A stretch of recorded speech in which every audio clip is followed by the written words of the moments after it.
నమస్తే అండి. Welcome to our channel. ఎప్పుడైనా పిల్లలకి బాగోలేనప్పుడు మనము ఏం బాక్స్ చేసి పెట్టాలి, వాళ్ళకి ఏం తింటారని చెప్పేసి చాలా కంగారు పడిపోతాం కదండీ. ఎప్పుడైనా మనకి బాగోలేనప్పుడు అయితే వాళ్ళకి ముందు రోజే ఎంత బాగోలేకపోయినా మనం లేచి వాళ్ళ కోసం ప్రిపేర్ చేసి పెడతాం.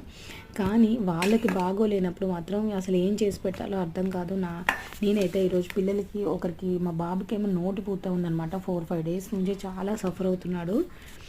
సో బాక్స్‌లో ఏం పెట్టాలో అర్థం కావట్లేదు. ఈరోజైతే అసలు నేనేమి తినలేను అంటున్నాడు. ఇంట్లో ఉంటేనే మనం జ్యూసు, జావా అలా ఇస్తున్నాను.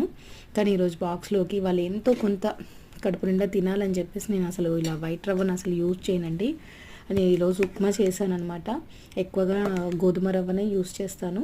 సో ఇది తెప్పించి మరి నేను సాఫ్ట్గా ఉండేటట్టుగా నేను ఆ రవ్వ చేసి పెట్టాను. అలాగే పెరుగన్నము రవ్వ చేసినప్పుడే అందులోంచి తాలింపు కొంచెం పెరుగన్నంలోకి కలిపేసి చేసి పెట్టానండి. మీరైతే ఏం చేస్తారు కామెంట్లో చెప్పండి.